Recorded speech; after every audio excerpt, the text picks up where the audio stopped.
It's 7:14 on a Saturday morning, and you're standing in line at a coffee shop holding a paper cup and a breakfast sandwich.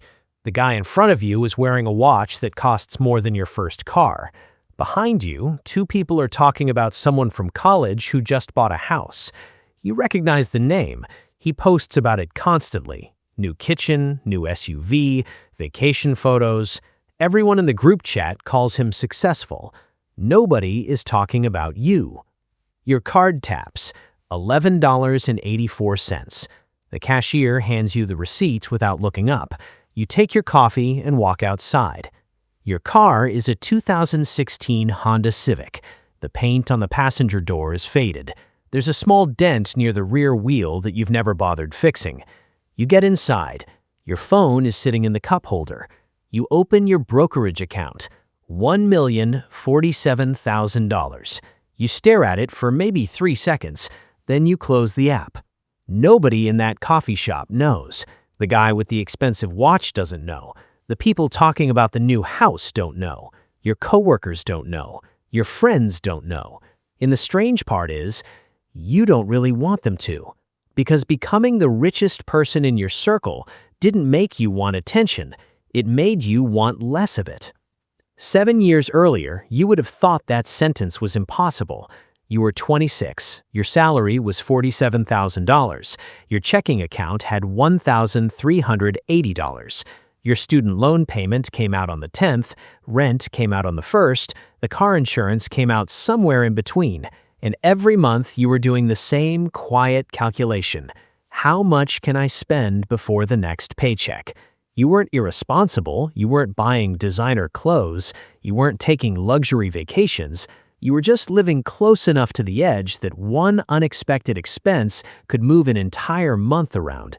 Then one Friday afternoon, your coworker Ethan walked over to your desk.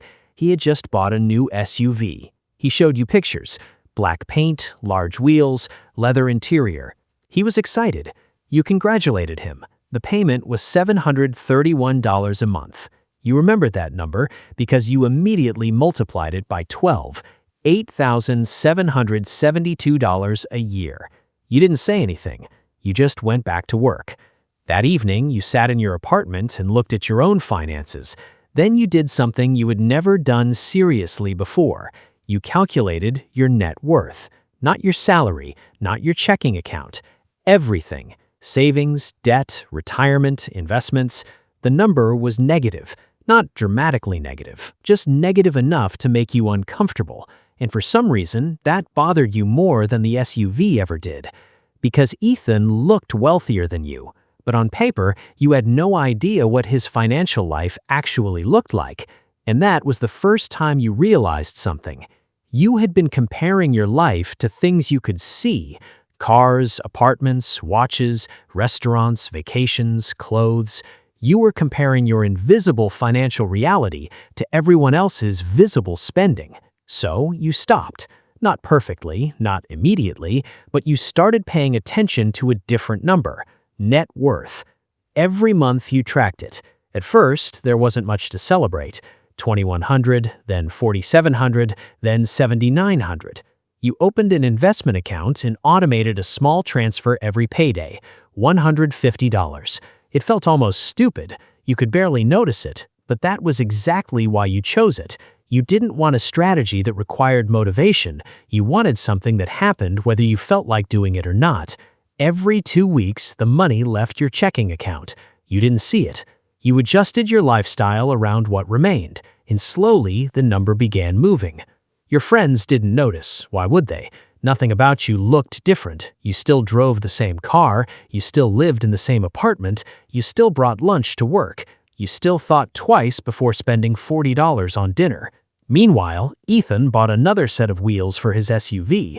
Someone else in your friend group moved into a luxury apartment. Another friend started posting pictures from expensive restaurants every weekend. You watched it happen, and sometimes you wondered if you were doing life wrong. Because there's a strange psychological problem with building wealth quietly. Nobody rewards you for doing it. Nobody sees the transfer you made on payday. Nobody sees the debt you didn't take. Nobody sees the investment you didn't sell. Nobody sees the vacation you decided you didn't need. There was no applause, there was only the number. And for a long time, the number barely moved. Then you got a raise, $54,000. The old version of you would have upgraded something immediately. Instead, you increased the automatic investment. $250 became $250.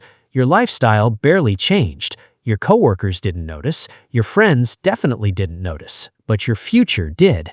2 years passed. Your investments reached $31,000, then $47,000, then $63,000. And something interesting happened around that time. People around you started talking more about money, not wealth, money. Someone was complaining about a mortgage. Someone else was talking about a car payment. Another friend was waiting for a bonus before booking a vacation. You listened because you remembered being there. You knew what it felt like when every financial decision depended on the next paycheck. But now there was a small difference. You had options. Not many, but more than before.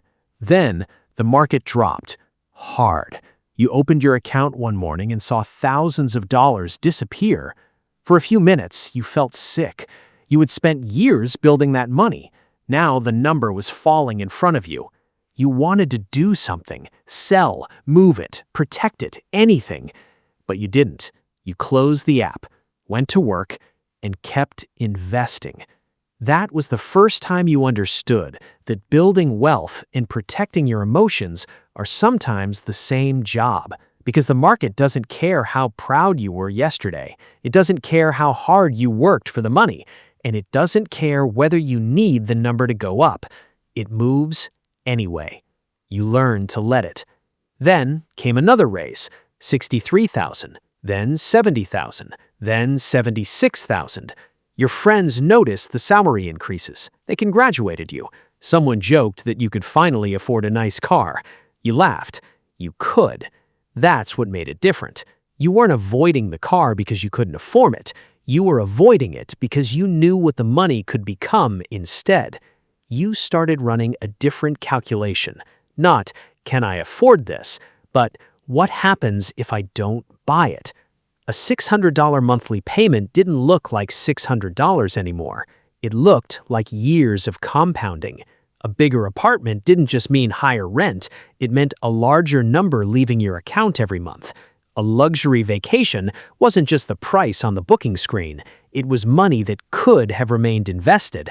And slowly, your brain started seeing purchases differently, not as things you couldn't have, as things you were choosing not to own. That's a very different feeling. Then, you crossed $100,000. It happened on an ordinary Tuesday. You were sitting at your kitchen table eating leftovers. You opened the account, and there it was, $100,000. You stared at it. You expected to feel rich. You didn't. You still had the same apartment, the same car, the same job, the same grocery list. But something had changed. You had crossed a line that nobody else could see. And that became the pattern. $150,000, $200,000, $300,000. Every milestone happened quietly. There was no new car, no house, no announcement, no social media post. The number grew, your life mostly didn't. And that is where people misunderstand wealth. They think the wealthy person should look different. Better clothes, better car, bigger house, more expensive vacations. But sometimes the person with the most money in the room looks exactly like the person with the least because spending is visible. Ownership isn't. And eventually, someone in your friend group notices something strange. You're always calm about money. A friend loses his job, everyone starts worrying about him. You help him, not because you're rich, not yet, just because you can. You send him enough to get through the month. He promises to pay you back. You tell him not to worry about it. He does anyway. 3 weeks later, the money comes back. You almost forgot about it. That's when you realize your financial position has started changing the way you interact with problems. You don't panic as quickly. A car repair is annoying, not terrifying. A medical bill is frustrating, not devastating. A job problem is stressful, not existential. You have created distance, not from life, from desperation. And then something happens that you don't expect. Your friend, Ethan, the one with the SUV, gets promoted. His salary jumps. He celebrates. Everyone congratulates him. He posts a picture of the new office. You like it. You genuinely feel happy for him. But later that night, you check your own accounts. Your investments are now worth $280,000. You realize something. Ethan's salary is higher. Your assets are larger. And neither fact tells you whether either person is happier.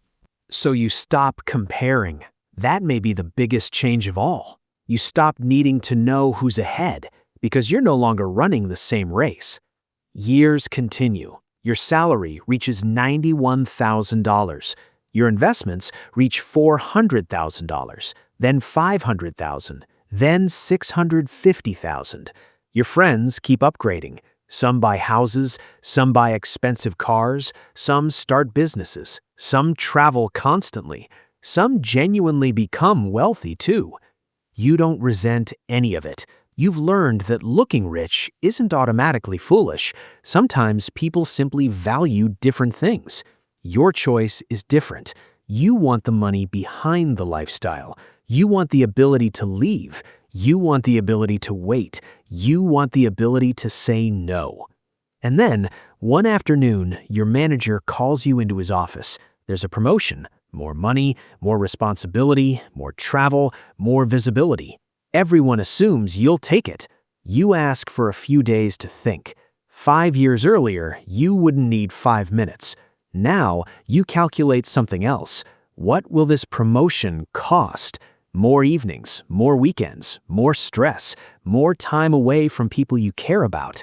The money is good, but your investments are already doing something your salary never could. They are giving you choices. You turn down the promotion. Your manager looks genuinely confused. You don't tell him why, because saying, "I don't need the money," would sound arrogant. The truth is quieter. You simply decided your time was worth more. And that's when you understand what wealth is actually doing. It isn't replacing your income, it's changing your relationship with income. You don't need every opportunity. You don't need every raise. You don't need every bonus. You don't need to win every negotiation. You can walk away. That is something money can buy that doesn't appear on a bank statement. Distance. Then you cross 750,000, 800,000, 900,000, and eventually $1 million.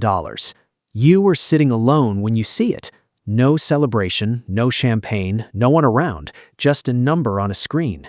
You think about the first $150 transfer, the old car, the cheap lunches, the raises you invested, the things you didn't buy, the years when it seemed like nothing was happening. You think about every time someone thought you were behind, and you smile. Not because they were wrong, because they never needed to know. That's the strange thing about becoming wealthy quietly. The people around you don't suddenly treat you differently because they don't know anything changed. You still show up. You still wear ordinary clothes. You still drive the same car. You still order the same coffee. You still complain about traffic. You still laugh at the same jokes. From the outside, you're exactly the same.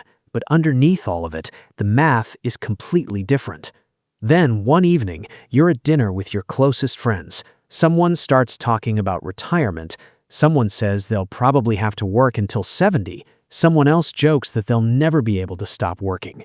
You sit there quietly because your investments could potentially cover your basic expenses for years. You don't say it, not because you're hiding something shameful, because there's no reason to turn your financial life into a group conversation. Money changes rooms, it changes friendships, it changes expectations, and sometimes the best thing you can do with wealth is not announce it. You leave dinner, drive home, park the Civic, walk upstairs, make tea, and sit by the window. Your phone vibrates. The market moved again. You don't check it. You don't need to. That is another milestone nobody talks about. At first, you watched every dollar, then every thousand, then every milestone. Eventually, you stopped checking. Not because the money doesn't matter, because you finally trust the system. And years later, you find yourself back in that coffee shop, Saturday morning, same ordinary routine. The guy with the expensive watch is gone. Someone else is talking about a new car. You pay for your coffee, you walk outside, your Civic is still waiting. You unlock it, get inside, and for a second, you look at the dashboard. It's scratched. The air conditioning makes a strange sound. The passenger door still has that faded paint. You could replace the car today. You could buy something much more expensive. You could probably buy several, but you don't. Because somewhere along the way, the car stopped being evidence of what you could afford. It became evidence of what you no longer need to prove. You start the engine, and before pulling away, you think about something. The richest person in your circle might not be the person everyone talks about. It might be the person nobody notices. The person who doesn't need the newest car, doesn't need the biggest house, doesn't need the expensive watch, doesn't need the room to know their net worth. Because wealth isn't always loud. Sometimes it looks like an old car, a packed lunch, a normal apartment, a quiet investment account, and a person who can say no without wondering what happens next. You drive away. Nobody in the coffee shop knows what you own. Nobody on the road knows. Nobody at work knows. And for the first time, you understand that being unnoticed was never a failure. It was part of the strategy. You didn't become the richest person in your circle so people would treat you differently. You became wealthy so you could live differently. And the strangest part, your life doesn't look much richer. It just feels much harder to control. Because the person who looks wealthy needs the world to see it. The person who is actually wealthy can afford for the world to be wrong. And maybe that's the quietest form of winning there is. Nobody noticed. You didn't need them to.